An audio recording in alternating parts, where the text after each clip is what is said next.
Economic order quantity में last हमने जो पढ़ा वो ये था कि उसके अंदर हमने ए का मीनिंग क्या है वो समझा था, एंड ऑर्डरिंग कॉस्ट का मीनिंग क्या होता है या एनुअल ऑर्डरिंग कॉस्ट कैसे ढूंढी जाती है वो हमने ढूंढा था।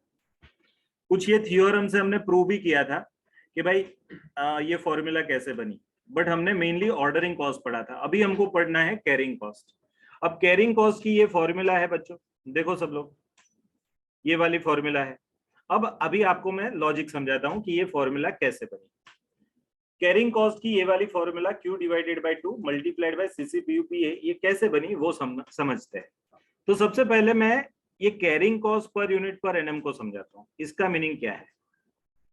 तो उसका मीनिंग क्या है कि एक यूनिट को एक साल तक कैरी करने का खर्चा,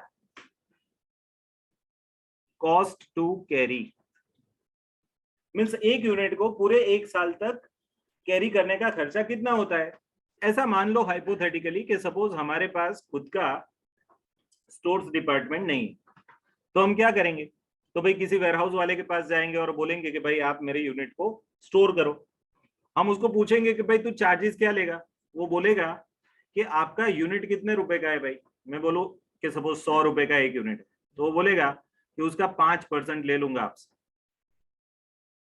5, अब परसेंटेज हमेशा एनुअल होते हैं, तो उसका मीनिंग क्या हुआ, एक यूनिट जो 100 रुपए का है उसको वो एक साल तक अपने वेयरहाउस में रखे तो वो मेरे से कितने चार्ज ले, 5 रुपया per unit.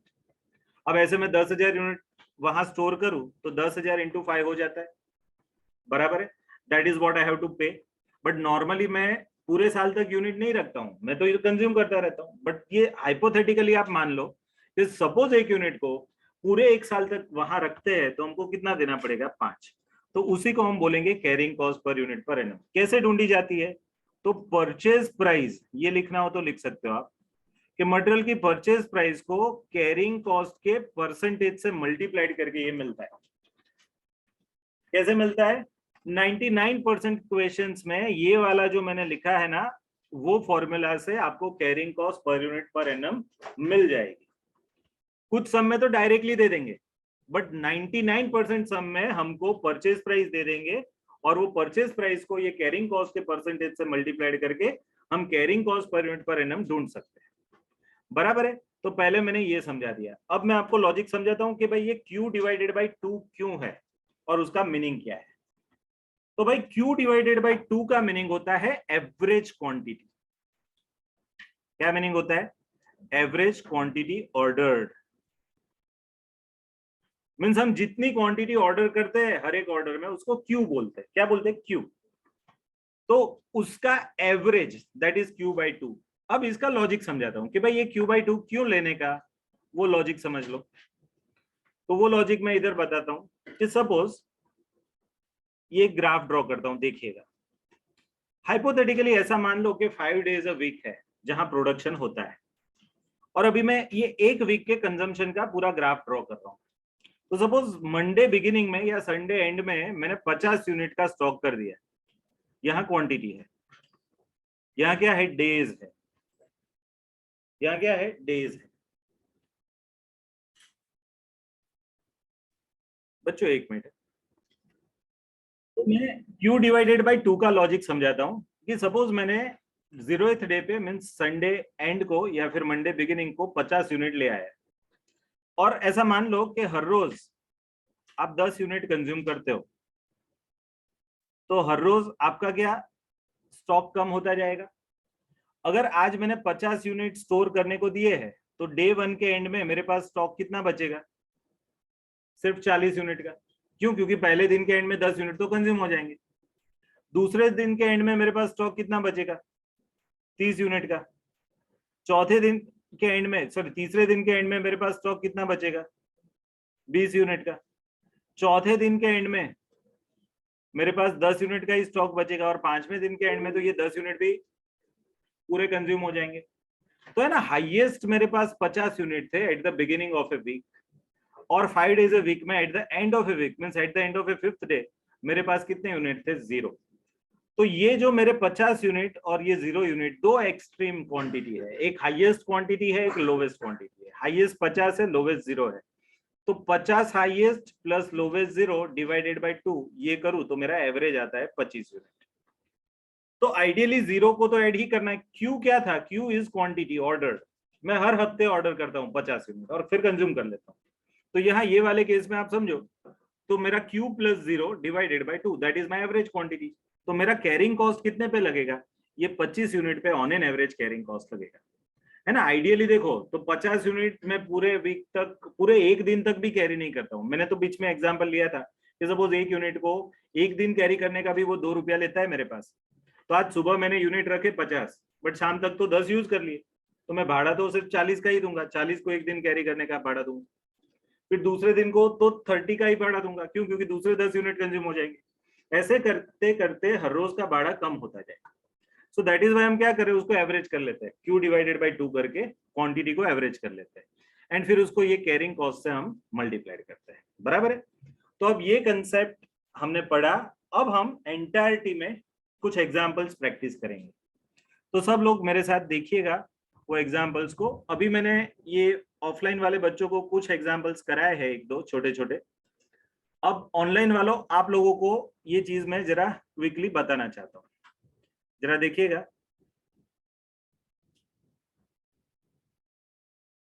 Economic order quantity के तकरीबन 20 सम है हमारे पास जो हमको सॉल्व करने हैं। तो सब लोग देखिएगा, ये रहा ईओक्यू का पहला सम। सबसे सिंपल सम है। ऑनलाइन वाले आप जरा चेक करें। बराबर, ये सम में हमने क्या पढ़ा था? मैंने ऑफलाइन में अभी कुछ कराया था, सो वो चीज क्विकली आपके सामने में रख देता हूं, तो जरा देख लो।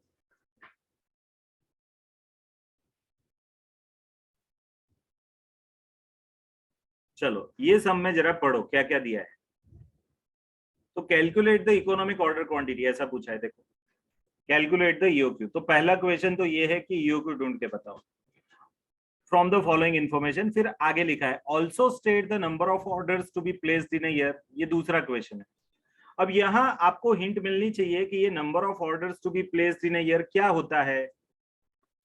तो उसकी फॉर्मूला अगर याद हो तो ऑर्डरिंग कॉस्ट में हमने पढ़ी थी क्या, ए डिवाइडेड बाई क्यू। इससे मेरे को नंबर ऑफ ऑर्डर्स मिलते हैं।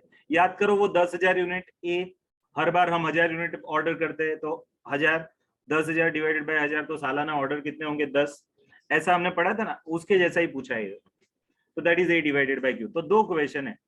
अब आपको क्या क्या दिया है? देखो, कंजम्पशन ऑफ मटेरियल्स। देखो वर्डिंग क्या आते हैं, कंजम्पशन।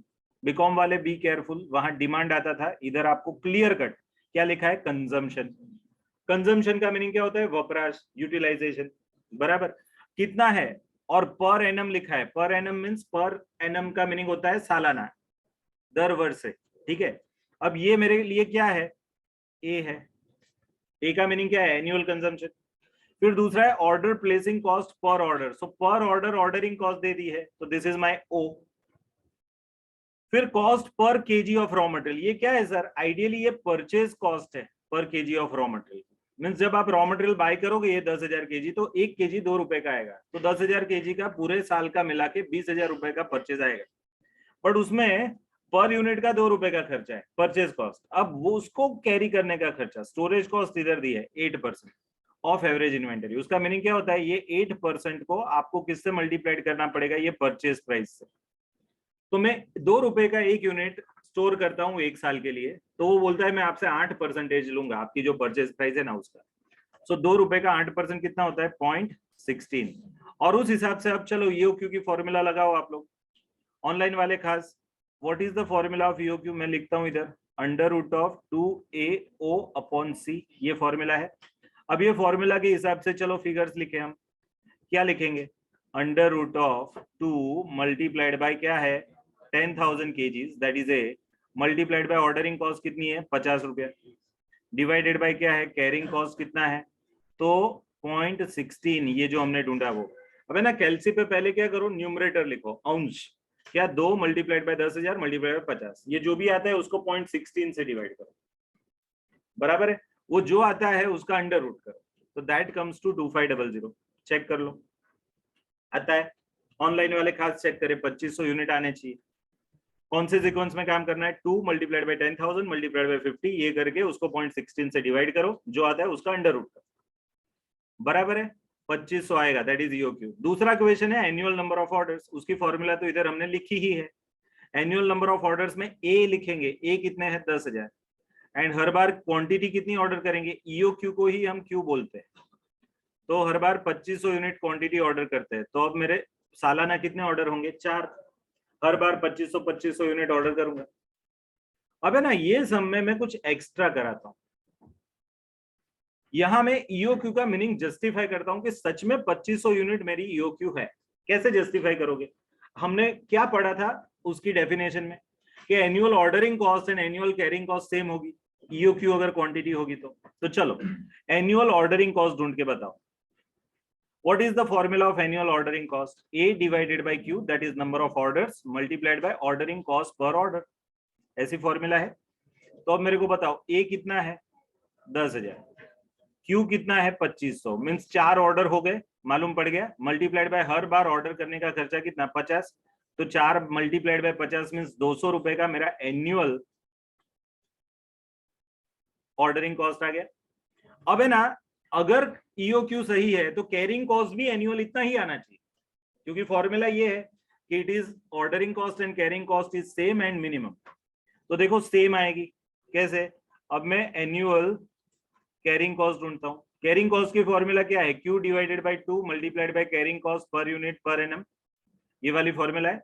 तो अब जरा क्यू देखो, तो Q means EOQ 2500 divided by 2 means on an average 1250 multiplied by 0.16 जो कैरिंग कॉस्ट है, तो 1250 इंटू 0.16 कितना आएगा 200 आएगा, आ गया।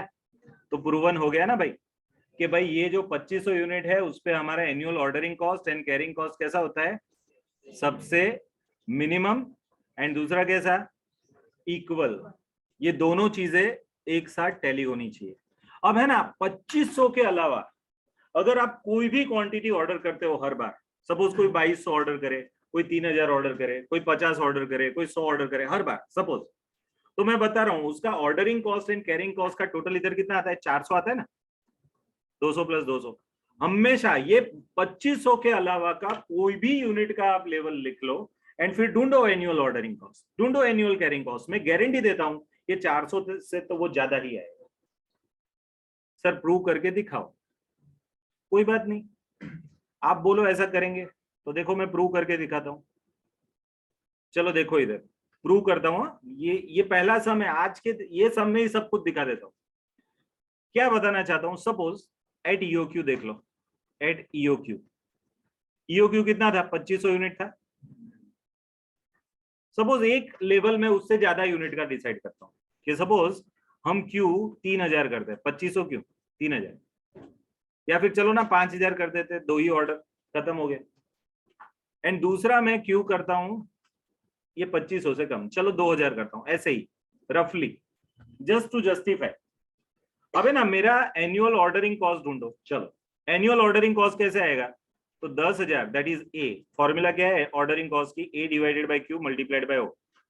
तो 10,000 divided by 2500 multiplied by ordering cost कितनी है 50, ये करके मेरा कितना आया था 200। यहां कितना आएगा कि भाई 10,000 divided bye 5000 means 2 he order multiplied by 50, 2 order multiplied by हर एक ऑर्डर के 50, तो 100 रुपया ही ऑर्डरिंग कॉस्ट आएगा।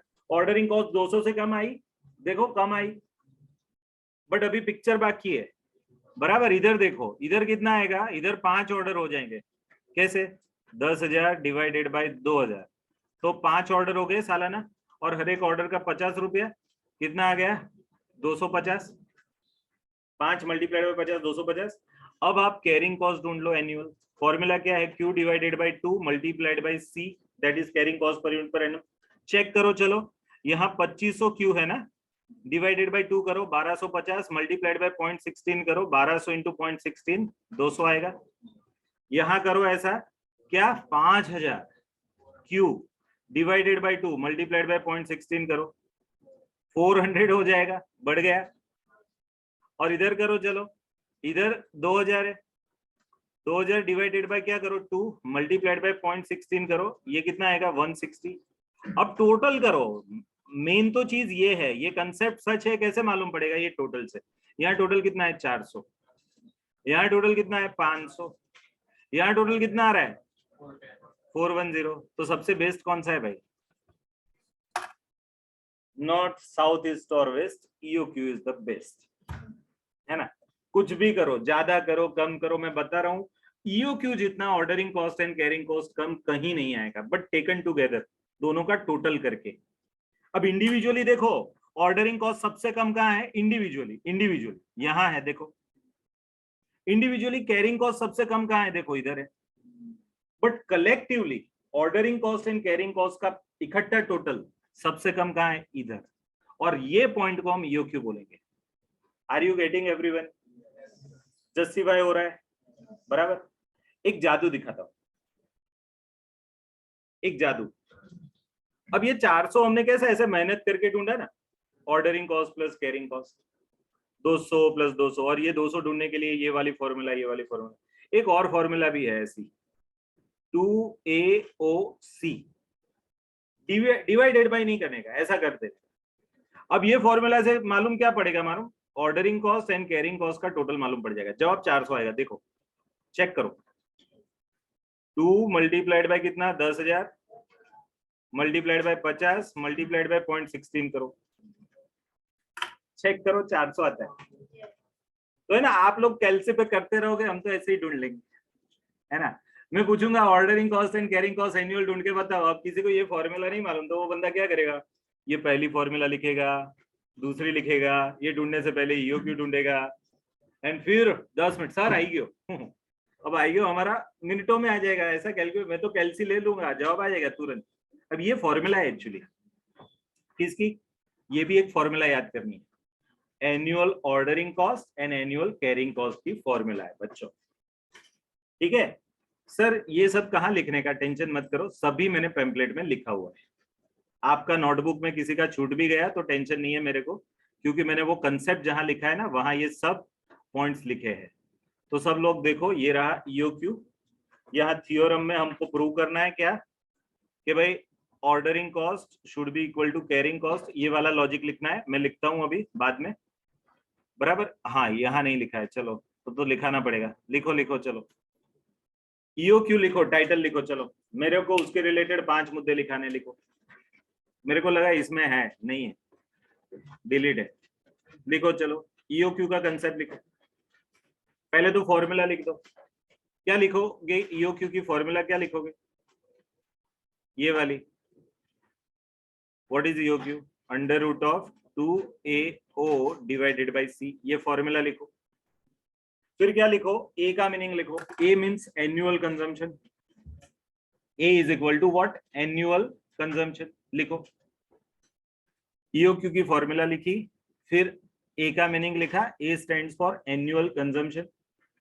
आपको जस्टिफिकेशन करना हो तो मैं बता देता हूं, it is production multiplied by input output ratio. Technically लिखना हो तो लिख दो, it is production quantity multiplied by input output ratio, बराबर है?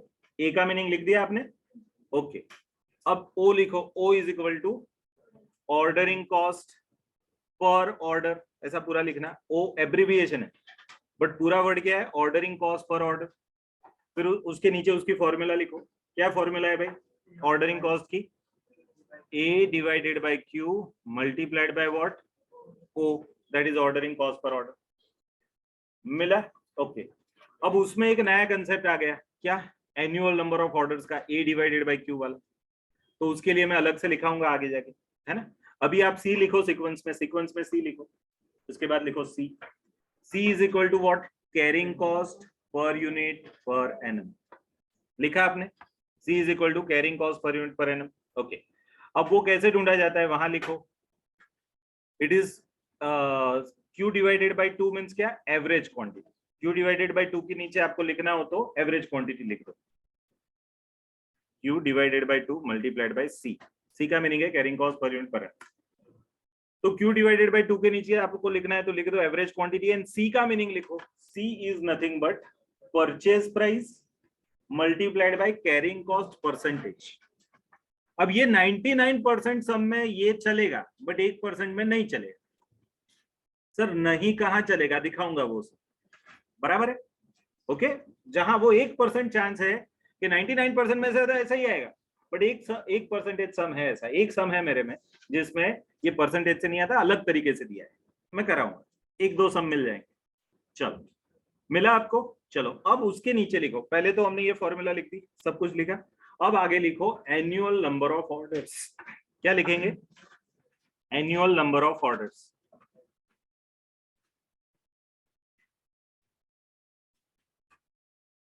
क्या फॉर्मूला है? A divided by Q. Formula लिखो A divided by Q. Annual number of orders means क्या? A divided by Q.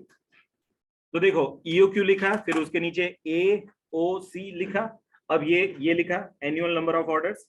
अब आगे लिखो, आगे क्या लिखना है मालूम? Annual ordering cost plus carrying cost. देखो मैंने बोर्ड पे लिखा है, ये देखो, annual ordering cost plus carrying cost, and बाजू में उसकी फॉर्मूला लिख दो अंडर रूट ऑफ 2AOC, ये वाली अंडर रूट ऑफ 2AOC, ठीक है। अब इससे क्या आता है आपको? Annual ordering cost and annual carrying cost rupees में मिलेगी, यहाँ ब्रैकेट में लिख देना रुपीज में। ये जवाब आपको कैसे मिलेगा? रुपीज में। क्लियर है? चलो तो ये हो गया, ये हो गया। अब एक और क्वेश्चन इसके साथ, लास्ट पॉइंट है इसका, ईओक्यू का लास्ट टेक्निकल पॉइंट है ना, जो सीखने वाला पॉइंट है, वो ये है कि time gap between two orders. क्या क्वेश्चन है? Time gap between two orders means अभी मैंने ऑर्डर किया एंड दूसरा ऑर्डर कर रहा हूं, उसके बीच में टाइम गैप कितना है? वो टाइम गैप डेज में भी हो सकता है, वीक में भी हो सकता है, मंथ में भी हो सकता है, जैसा पूछे ऐसा। तो वो टाइम गैप कैसे निकलेगा? तो वो मैं बताता हूं। सपोज यही पहला वाला सम ही देख ले, उसके अंदर टाइम गैप ढूंढते है ना, क्या ढूंढते? Time gap. तो भाई टाइम गैप कैसे मिलेगा वो जरा देख लो। उसके लिए आपको क्या लिखना है? सबसे पहले तो जवाब टाइम में आना चाहिए। ये टाइम डेज में भी हो सकता है, वीक में भी हो सकता है, मंथ में भी हो सकता है। तो हमको क्या करना पड़ेगा? न्यूमरेटर में 365 डेज लिखो, या फिर 12 मंथ लिखो, या फिर 52 वीक लिखो, कुछ भी लिखो, न्यूमरेटर में टाइम है। और डिनोमिनेटर में हम क्या लिखेंगे? Annual number of orders.